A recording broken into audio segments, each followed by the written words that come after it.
ಮಾವಿನಕಾಯಿ ಸೀಸನ್ ಶುರುವಾಗಿದೆ. ಇವತ್ತು ಮಾವಿನಕಾಯಿ ಉಪ್ಪಿನಕಾಯಿ ಯಾವ ರೀತಿ ಮಾಡೋದು ಅಂತ ಹೇಳ್ಕೊಡ್ತೀನಿ.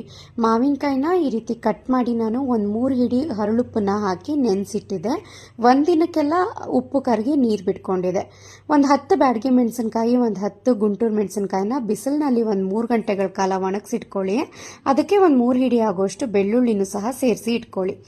ಈಗ ಒಂದು ಪುಟ್ಟಾಣಿ ಬಾಣಲೆಗೆ ಸ್ವಲ್ಪ ಸಾಸಿವೆ, ಜೀರಿಗೆ, ಮೆಂತ್ಯನ ಸ್ವಲ್ಪ ಬೆಚ್ಚಗಾಗೋವರೆಗೆ ಹುರಿದು ಒಂದು ಮಿಕ್ಸರ್ ಜಾರಿಗೆ ಹಾಕೊಂಡು ಬಿಸಿಲಿನಲ್ಲಿ ಒಂದು 3 ಗಂಟೆಗಳ ಕಾಲ ಒಣಗಿಸಿದ್ದಂತ ಮೆಣಸಿನಕಾಯಿ, ಬೆಳ್ಳುಳ್ಳಿ ಎಲ್ಲ ಹಾಕಿ ಈ ಉಪ್ಪು ನೀರು ಬಿಟ್ಕೊಂಡಿರುತ್ತೆ ನೋಡಿ ಮಾವಿನಕಾಯಲ್ಲಿ, ಅದೇ ನೀರನ್ನ ರುಬ್ಬೋದಕ್ಕೆ ಹಾಕಿ ನುಣ್ಣದಾಗಿ ರುಬ್ಬಿಟ್ಕೊಂಡು ಈ ರುಬ್ಬಿರೋ ಅಂತ ಮಸಾಲೆನ ಉಪ್ಪು ನೀರಿನಲ್ಲಿ ನೆನೆಸಿಟ್ಕೊಂಡಿದ್ದಂತ ಮಾವಿನಕಾಯಿಗೆ ಹಾಕಿ ಮಿಕ್ಸ್ ಮಾಡಬೇಕು. ರುಚಿ ನೋಡಿಕೊಂಡು ಇನ್ನೊಂದು ಸ್ವಲ್ಪ ಉಪ್ಪು ಬೇಕಿದ್ರೆ ಹಾಕೊಳ್ಳಿ.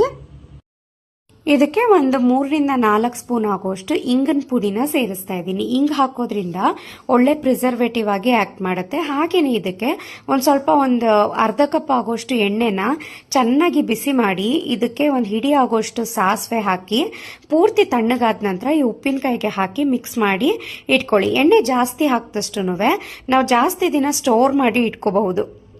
ಬಿಸಿ ಬಿಸಿ ಅನ್ನಕ್ಕೆ ಸ್ವಲ್ಪ ತುಪ್ಪ ಹಾಕೊಂಡು ಉಪ್ಪಿನಕಾಯಿ ರಸ ಹಾಕೊಂಡು ಕಲ್ಸ್ಕೊಂಡು ತಿಂದ್ರೆ ಏನ್ ಸಗದಾಗಿರುತ್ತಲ್ವಾ ಟೇಸ್ಟ್. ನೀವು ಮಾಡಿ ಹೇಗ್ ಬಂತು ಅಂತ